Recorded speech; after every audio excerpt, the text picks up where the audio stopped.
I like to ask whether or not you have goals, but I want to ask you another question. How many of you know that if you had your life to live over again, you could do more than what you've done thus far? Raise your hands, please. Now, that proves the point that what we do and what we accomplish in life is only a tip of the iceberg of what's possible for us. So I want you to think about some goals that you'd like to achieve, and I'd like for you to, let's say, break them up in 3 categories. Number 1, I want you to think about some personal goal you'd like to achieve. And I'd like for you to think about some career goal, some business goal that you'd like to achieve. And I want you to think about some social contribution, some impact you'd like to make with your life. It was Horace Mann who said, we should be ashamed to die until we've made some major contribution to humankind. I believe we live in the greatest country in the world that gives us an opportunity to leave our mark, to make a statement with our lives. And as you think about these goals, whatever those goals are, I want you to dramatically increase those goals. And I want to warn you, I don't want you to think about how you're going to do it. How is none of your business. The most important thing is just to increase those goals dramatically. I've found that most people fail in life, not because they aim too high and miss. Most people fail in life because they aim too low and hit. And many don't aim at all. So raise the bar on yourself and don't ask how you're going to do it. I'll never forget when I decided that I wanted to become a motivational speaker. I saw the late Dr. Norman Vincent Peale, and my heart said, I can do that. But my mind asked the question, how? And for over 14 years, I would go see Zig Ziglar and Dr. Norman Vincent Peale and Jim Rohn and different speakers, and I would be in the audience, and my heart would pounce and say, you can do that, Les. And then when I would leave, I would be going to the parking lot, and my mind said, how are you going to do it? And I spent so many years trying to figure out how. I wasted 14 years. How many of you ever procrastinated? Raise your hands, please. Yeah, see, so as you begin to think about your goals, the most important thing is, and write this down, commit yourself. See, once you commit yourself, the how will come, the way will come. Once you commit yourself, you will then figure it out. And if you're going in the wrong direction, all you have to do is turn around and go in the other direction. You will figure it out. You want to begin to just challenge yourself. You want to stretch yourself because you really don't know what you can't do. I'll never forget the first day that I met Mr. Washington. I was born in a poor section of Miami, Florida called Liberty City. I was born in an abandoned building on a floor with a twin brother. And when we were 6 weeks of age, we were adopted. And when I was in the 5th grade, I was identified as EMR, labeled educable, mentally retarded, put back from the 5th grade into the 4th grade. And I failed again when I was in the 8th grade. I don't have any college education, but because of my mother, and I feel like Abraham Lincoln, who said, all that I am and all that I ever hope to be, I owe to my mother. I saw a sign once that said that God took me from my biological mother's womb and placed me in the heart of my adopted mother. So my first major goal was to buy my mother a home, to take care of my mother. And I did that, took care of her until she passed at 88. But I'll never forget when I met Mr. Washington. I was in a class waiting on another student, and he came in and he said, young man, go to the board and work this problem out for us. I said, oh, sir, I can't do that. He said, why? I said, I'm not one of your students. He said, look at me. I said, yes, sir. Go to the board and work the problem out anyhow. I said, sir, I can't do what you're asking me to do. He said, why? Sir, because I'm educable, mentally retarded, sir. And as the students erupted in laughter, he came from behind his desk. He looked at me and he said, don't you ever say that again. Someone's opinion of you does not have to become your reality. And that was a turning point in my life. On one hand, I was humiliated. But on the other hand, I was liberated. Because he looked at me with the eyes of Goethe, who said, look at a man the way that he is. He only becomes worse. But look at him as if he were what he could be. Then he becomes what he should be. And so Mr. Washington, he challenged me. And I want to challenge you right now about raising your goals, and I want you to shake someone's hand on your right and left, look them in the eyes and say, stretch yourself. Yeah, see, I think that you really have to stretch yourself to discover your stuff. I think that we have to really begin to experiment with life. And I said that you have something special. I didn't say that just to be kind and courteous. You do. See, I think that there are not many people that come to seminars and workshops and will watch a program of this nature. Why? I just think that most people are just satisfied to where they are. I'm reminded of a man one day. He was walking down the street and he passed his porch where some people were on the porch talking, and there was a dog moaning and groaning. And he was curious why the dog was moaning and groaning. And he went back and he said, excuse me, he asked the owner, why is the dog moaning and groaning? The guy said, because he's laying on a nail. He said, well, why won't he get off? He said, it's not hurting bad enough for him to get off. Just hurting bad enough to moan and groan. How many of you know people who should be here? Raise your hands, please. How many of you know people, all they do is moan and groan? Moan and groan. I'm not making enough money. Moan and groan. I'm unhappy with my job. 87% of people go to jobs that they hate. And in addition to that, you know, as we know that we have the dubious distinction in this country that on Monday morning, the heart attack rate increases over 35%. On Monday morning between 6 o'clock and 9, people going to jobs that they hate. The heart said, didn't I tell you I didn't want to go? And attacked them. Some of you don't want to go to work next Monday. So the thing is this, so you want to find out what resonates with you. What is it you really want to do? You want to experiment with life and find out what fits for you. You have something special. You have greatness within you. You have the ability to do more than you can ever begin to imagine. See, I believe that anybody through observation and practice can perform at the level of excellence. But when you're pursuing your greatness, and this is worth writing down, you don't know what your limits are, and you act like you don't have any. So I say to you, you have something special. You have greatness within you. And I want to make 4 things clear. Number 1, everything that I'm going to say, you already know it. If what I share, the message that I'm going to express right now and share with you, if it wasn't a part of who you are already, you wouldn't be in the audience. That's number 1. That's very important. It's already in you. I'm going to only confirm and validate that which is a part of you anyhow. The second thing is everything I'm going to say to you, you've heard it before. From people with college degrees and credentials, I can't hold a candle to. It's common sense, but not common practice. Third thing is I don't want you to agree with me, and I don't want you to believe me. I just want you to be open to some things right now. I want you to think beyond that which is commonly allowed. And I'm going to tell you what I'm up to. I want you to think about your goals, and I want to tell you what I'm going to do right now. My whole goal is to get past your mind. That's my whole challenge, and there's nothing you can do about it. I'm going to do that. See, your assignment was to show up. My assignment is to get past your mind and get into your heart. Once you think about the goals that you want to achieve, and I really want to challenge you to make up your mind that you're going to make that happen for yourself. And I hope that it's some goal that really resonates with who you are. When I was a little boy, my goal was to just buy groceries for our family. My mother worked on Miami Beach. She was a domestic worker. And my goal was to really be able to go to the grocery store and purchase groceries ourselves. The families knew that my mother had adopted 7 children. And so they said, Mamie, whatever food is left over after we eat, you can take that home to the children. They were very kind, very, very considerate people. My mother, who when she worked on Miami Beach, the people were very kind. I was appreciative of their generosity. But as a little boy, I said, Mama, one day when I become a big boy, I'm going to be able to buy groceries for us. My goal as a little boy was to buy clothes for my brothers and sisters. We wore the hand-me-down clothes of the children that Mama babysat for when she went over in Miami Beach. And if the clothes were too small, she would let them out. And if they were too large, Mama could sew and take them up.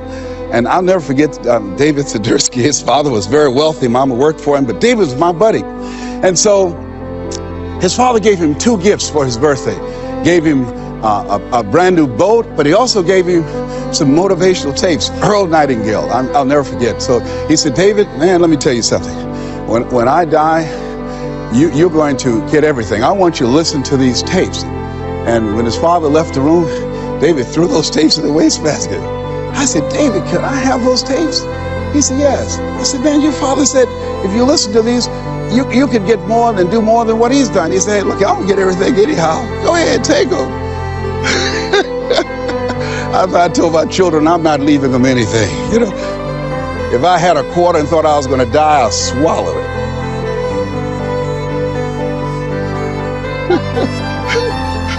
Write this down. It's not what you leave for your children, it's what you leave in them. Not what you leave for them, what you leave in them. No, absolutely not. I'll tell you something else happened. I'll never forget. Mama came home one day and said, Leslie, David sent you a new pair of shoes his father got for him. I said, oh, Mama, thank you so much. I can't wear David's shoes. I said, why? Well, you tell my buddy that, you know, I wear size 9.5. He wears size 9. She said, boy, shut up, sit down and put those shoes on. She said, Margaret Ann, go get some Vaseline. And she came in there and my sister started rubbing the Vaseline on my feet. And she said, run some water in the bathtub. And she's now go in there and put your feet in those shoes and don't mash the heel down. I said, Mama, shut up, boy, don't mash the heel down. And then she had me to get in the bathtub. I said, Mama, these shoes hurt. She said, get in there and walk around in the water. And I'm walking around the bathtub. Then she tried to distract me. I knew what she was doing. How'd you do at school today? I did good. Did you get in any fights? No, ma'am. You know you fought somebody. Well, I only hit 3 people today. and then after a while, she said, how you doing? I said, well, they hurt. Do they hurt as bad as they were before? No, ma'am, they feel a little bit better. Keep on walking, keep on walking. And then after a while, when the leather soaked up the water, the leather began to stretch to a perfect 9.5. You think Fortune 500 companies started talking about doing more with less? My mother been doing that for a long time. It's amazing what you can do. But who'd have thought, anybody looking in on this kid and these 7 children, who would have thought? And I look at you, I say, you have greatness within you. You have the ability to do more than you can ever begin to imagine. No one could have convinced me that I would be doing what I'm doing right now. You know, the easiest thing I do every year is go into a sales organization and dramatically increase their sales, or go into a prison and enable prisoners to see themselves differently and teach them the methods and techniques of how to plug into the system, or motivate young people to begin to see how they can have a vision of themselves in the future and fit. That's the easiest thing I do, or train a speaker to help them to leverage their experience as a speaker and say, look, speaking is a projection of who you are, not who you think you ought to be, and come with power from a platform. That's the easiest thing I've ever done. Let me share with you the most difficult thing I've ever done. The most difficult thing I've ever done was to believe that I can do what I'm now doing. No one could have convinced me, just given my circumstances. I earn millions of dollars every year. No one could have convinced me. If both my parents came up here right now, I would not know either one. No one could have convinced me, being labeled educable, mental retarded, born in an abandoned building on the floor in Liberty City, poor section of Miami, Florida, failing twice in school, no college training, never worked for a major corporation. I did not know I can do what I'm doing right now. Never forget Mike Williams, my mentor. I think a lot of people fail in life because of the fact that they need some mentoring. They need some coaching. Repeat out to me, please. You need some coaching. Yeah, see, you can't see the picture when you're in the frame. I remember Mike saying, Les, you can do this. Mike, how, man? Wait a minute, Mike. How much am I going to be able to charge, Mike? Les, you could start out at $1,000 an hour. Mike, I don't make that working for 2 weeks. Come on, Mike. Man, I appreciate your belief in me, Mike. Look, Mike, I work for the Miami Sanitation Department, man. I've been a garbage collector. I've done door-to-door sales. That was great. And, I'm here as a disc jockey. That's good, Mike. But, Mike, I don't think I can do that. Les, you can. But, Mike, I don't have any credentials. I've never written any book, anything. Man, I'm not rich. How can I teach somebody to do something I've never done? But, Les, why don't you just test yourself? Why don't you stretch, Les? Come on, man. Mike, I don't know. And here's something I realized. Write this down. Sometimes you have to believe in somebody's belief in you until your belief kicks in. I respect Mike Williams. Here, this young man, he saw something in me that I didn't see it, and strong analytical mind. And I looked at him. I always respected his thinking. And he looked at me and he made me feel special. And I said, okay, Mike. And I just kept holding on to what Mike said to me. I just kept holding on to what Mr. Washington said to me. I kept holding on to my mother saying, you're special, Leslie, when they said you're educable, mentally retarded. Mama didn't know what that meant. She only had a third-grade education. So she said, he'll be all right, or the hard head make a soft behind. He'll be fine. But she said, you're special, baby. You are special. And they kept saying that over and over again. Faith comes by hearing and hearing and hearing. And so here's what I want you to do. Let us say together, as you think about your goals and your dream, let us say together, it's possible. Together, please. Say it like you mean it. Thank you. Write that down. See, most people never achieve their goals because most people suffer from possibility blindness. They look around trying to think about the things that they don't have. Robert Roots, young man who wrote a book about success principles of the three little pigs. He said, it's not what you don't have, it's what you think you need that keeps you from being successful or happy in life. It's not what you don't have. See, I was focused on what I didn't have.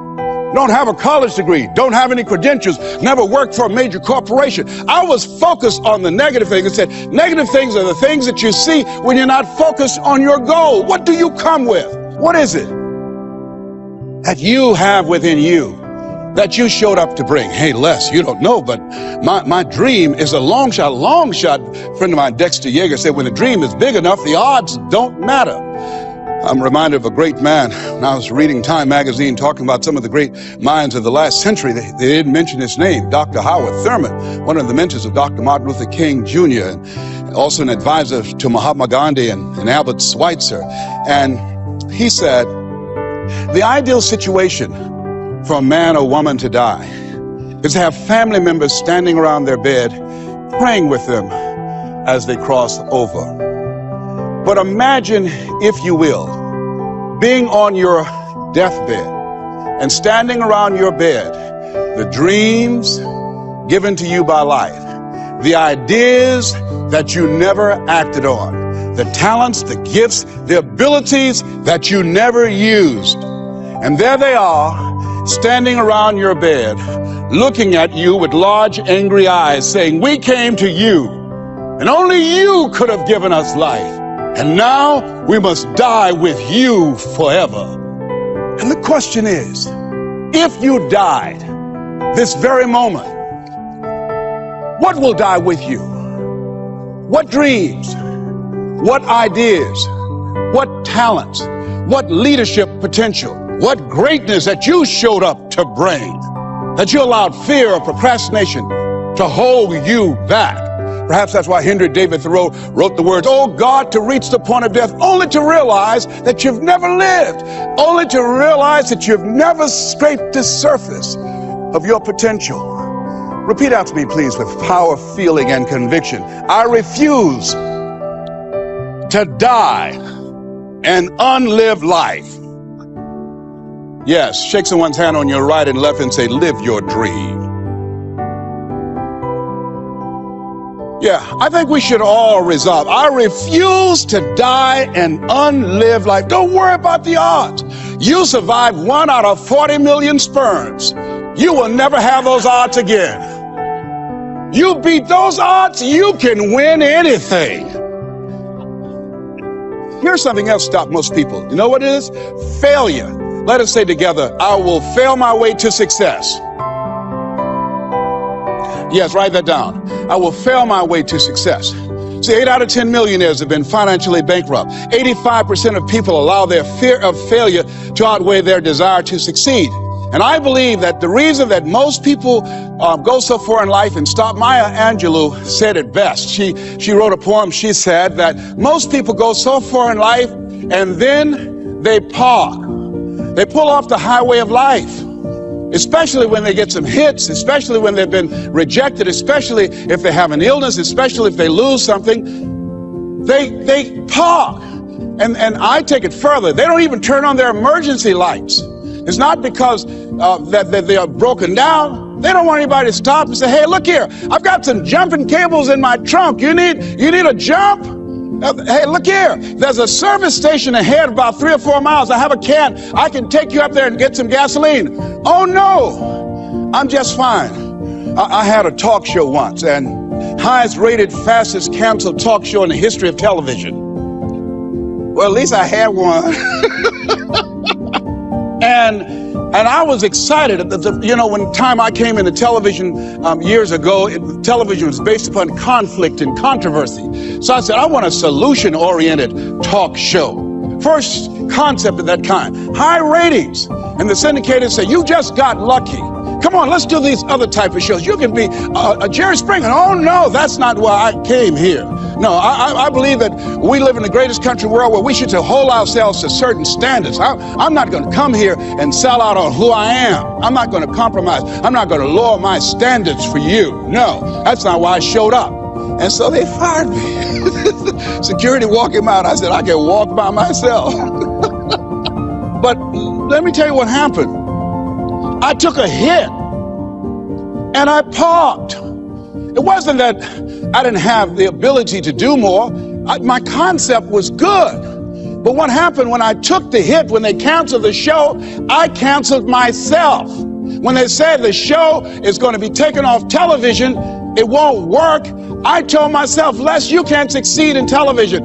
And I parked. You know what I did? I went back to my comfort zone. As a motivational speaker, at least I'm doing better than most people. That's nothing to compare yourself to worse that other people are doing and then make yourself feel better. No, I parked.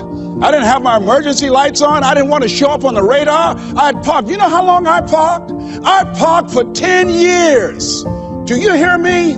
Now, unlike Regis Philbin, when his shows were canceled, he kept going, he kept going, he kept going, and he got other shows. I bet you somebody gave him a push. Somebody said, hey, you need a lift? I didn't even make that an option for me. I got off the highway, I went back to my comfort zone, and I parked. The show failed, and I identified myself as a failure. And guess something happened. One day, just flipping the channels, looking at PBS, and saw Wayne Dyer, my friend Wayne Dyer. And I said, wait, we're both in our 60s. Wayne is still doing it. Wow, the little hair he has, it's gray, he's still there. I said, hey, I've got some more stuff in me. I've got another PBS special in me. I've got some other ideas. You know, Oprah and Phil, they're doing my stuff. Maybe I need to come back out here. And I went back and started calling PBS and different people. They said, Les, what happened to you? I said, well, I didn't know whether or not anybody would be interested in me because the show was canceled. No, you had some good ideas. And when they said, yeah, we would love to do a show with you, I said, you would? They said, yes. And when I went into the studio and people that worked with 10 years ago, they were still there. And I said, guys, you know, do you guys still have it? They said, we have it. Do you have it? I said, I think so. And I did the show, and I wasn't as good as I was 10 years ago because I was off the highway. I'd gotten off the highway of life. I'd been parked for so long, it's taking me some time to get my strength back, to find my power, to get my confidence back. But at least I'm back out there in the game, determined to dry empty.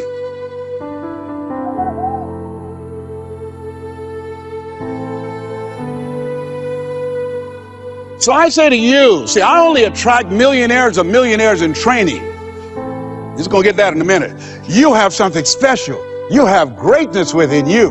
And the only reason you're here, you're my assignment. You can feel me. Some of you feel me right here in your heart of hearts. And my goal is to get past your mind and into your heart. So it's necessary that you have the mindset that I can do this. You've got to begin to believe and to fortify that belief and feed that belief by listening to tapes, going to seminars and workshops, by challenging yourself, by stretching yourself. It was Osborne who said, unless you attempt to do something beyond that which you've already mastered, you will never grow. And as you begin to challenge yourself, you'll discover some things about yourself that you don't know right now. The other thing is you begin to look at yourself, look at your dreams, and begin to experiment and stepping into your greatness. One of the things that's very important, whatever goals and dreams that you have, repeat after me, please. Make your move before you're ready.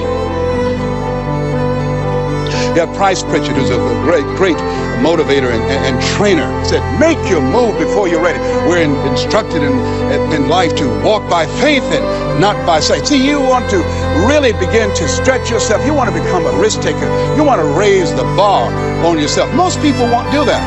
See, most people engage in low life living, low risk living. This, God said, if you're not willing to risk, you cannot grow. And if you cannot grow, you cannot become your best. And if you cannot become your best, you can't be happy. And if you can't be happy, then what else is there?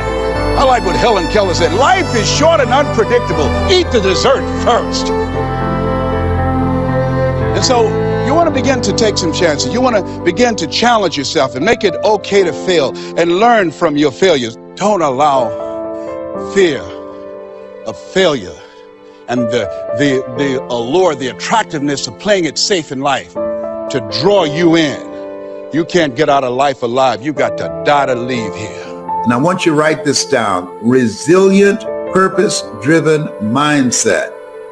Resilient, purpose-driven mindset. That with all the stuff that's going on, with all of the confusion from the scientific community, from the leadership, from the presidency on down, it has collateral effect. And there are so many people that's confused. You wear the mask, so you don't have to wear the mask. So if you have the coronavirus, you need to wear the mask so you don't give it to somebody else. And if you have it, you should stay in the house. They got all kind of things. If you make love, you should have the mask on. That is not romantic to me. And you know, I say, wait a minute, y'all coming all up in the bedroom. Okay, baby, put your mask on. Well, how am I gonna kiss you with my mask on?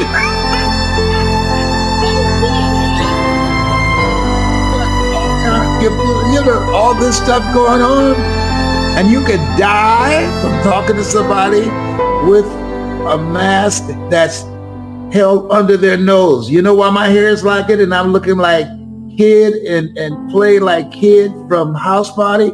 Because my barber, he likes to wear his mask like this. I said, man, put your mask on, all right? I told him. So he does this. Man, hey, hello.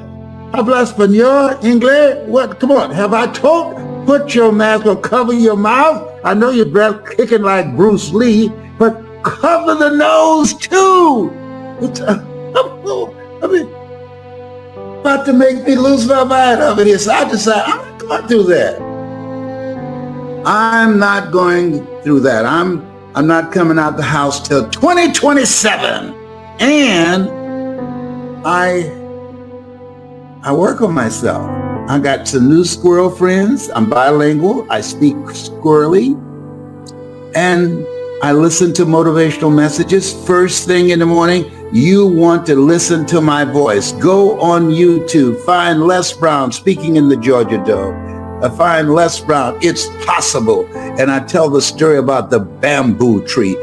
Find Les Brown getting unstuck. And I talk about Chicken Man. Listen to things. Listen to me. Listen to things that can build your mental resiliency. You want to have a resilient, purpose-driven mindset that will focus your mind on the goals that you want to achieve, on the things that you need to do to reinvent yourself, to rethink your life, to see whether or not you're on the path to becoming the next greatest version of yourself. And in order to get through this time, I mean, sometimes I when I wake up in the morning, I said, this is still not a dream. This is crazy.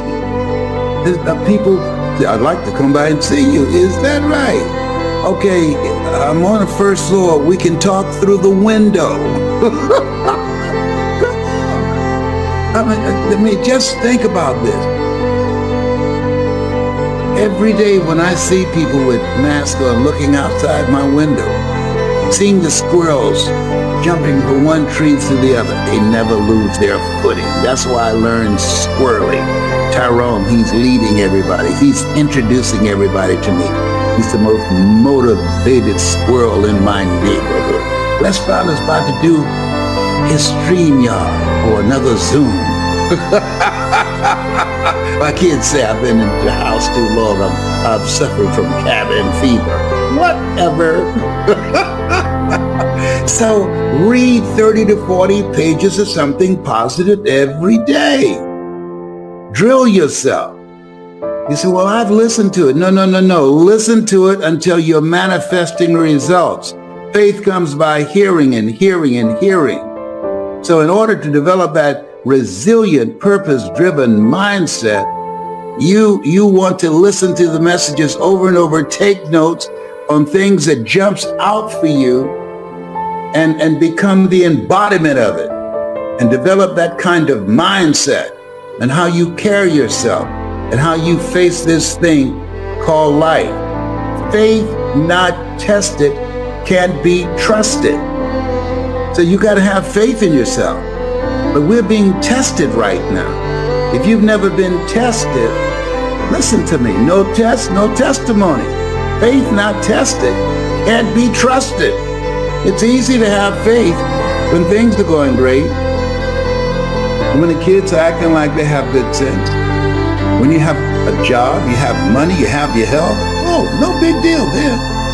But when life knocks on the door, when you go through some stuff, when you get a bad diagnosis, that's when you have to pull on your faith.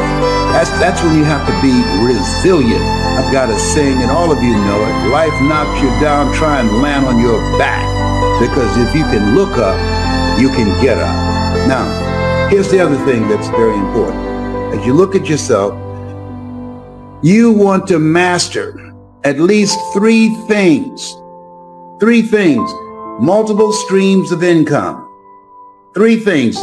I speak, I train speakers, and I'm an author. And I got other things I'm expanding. And I'm 75. Well, why are you still doing it? Because you're never too old to learn and you're never too young to teach. I believe that the reason that we look at people over a certain age at Alzheimer's and dementia becomes active is because they are inactive. My mother used to say it, if you don't use it, you lose it. It takes longer to wear out than to rust out. So the goal is to be actively engaged in life, raising the bar on yourself. Turn down the amount of time that you spend entertaining yourself, watching the television, as my daughter, Dr. Ona Brown, would say, and do things that will stimulate your thinking. It will keep you young.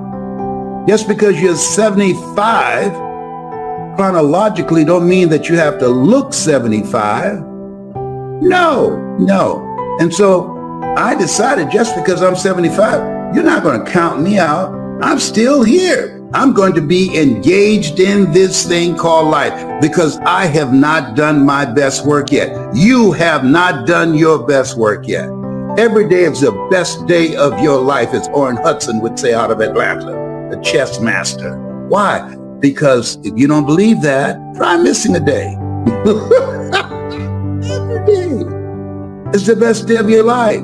Look for ways in which you can begin to master something, learn something today that you did not know yesterday. Expand your horizon, expand your vision of what's possible for you. Continuously be a student. My high school theme was, you never find out how much you know until you find out how little you know. Study.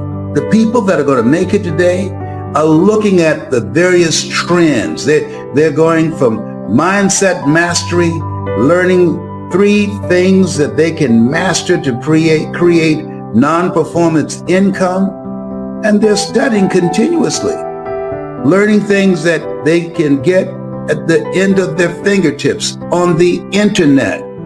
There's no excuse today for not being in the mindset of achieving something beyond that which you have already done. Life is an adventure. Helen Keller said life is either a daring adventure or it's boring. And this is an exciting time that you can earn money at the comfort of your home. Think about that. Virtually around the world. I just finished talking to some people in Germany. And then I talked to some people in Toronto, Canada. I'm making money around the world and I'm still home. Virtually. Take advantage of this. This is something you want to learn. Mindset mastery and skill set mastery of the internet. And I've just been reflecting after spending time in New Delhi, India, and now here, on how blessed and how fortunate we are. It's a beautiful culture, hard-working people. There's a lot of beauty, and there's also some challenges. People on top of people, very congested, but great possibilities. I always say when I'm in any area, if it's in Liberty City or Overtown in Miami where I was raised, or in Chicago, and I see poverty, I always say to myself, these bones can live. They can. And I believe that when I look at my life at this stage of my life, I've got to step up. I believe that there's a greater calling for me and people like yourself who want to make a difference to step up. Look at all the things that's existing in the world today, all the conflict and the violence. Look at what's happening to those young girls in Nigeria that's not in the headlines anymore. When you think about the airline from Malaysia that has disappeared and there's nothing else about that, and what's happening in the Gaza Strip, and all of the things that's happening in the Ukraine, and the political turmoil that's happening nationally and domestically. I believe that the world exists as it does because the people who are representing darkness are working harder than people who are representing light. And I believe that societies and countries are created by people and they can be changed by people. And the secret is to maintain commitment through all our frustrations, through all our disappointments, and everything that we will go through in attempting to changing the way that we function as human beings. I believe evil prevails when good men and women do nothing. That we just have to step up, men and women outside of politics and outside of religion, both of which I believe unwittingly polarize and divide people. Just everyday people, average people who've decided to live an extraordinary life and deliver contribution, who decided that you're going to be a manufacturer of light, that you're going to do what you can, where you are, with what you have. I'm just thinking, I'm just saying, I'm just saying. I believe we can make a difference. I believe we need to step up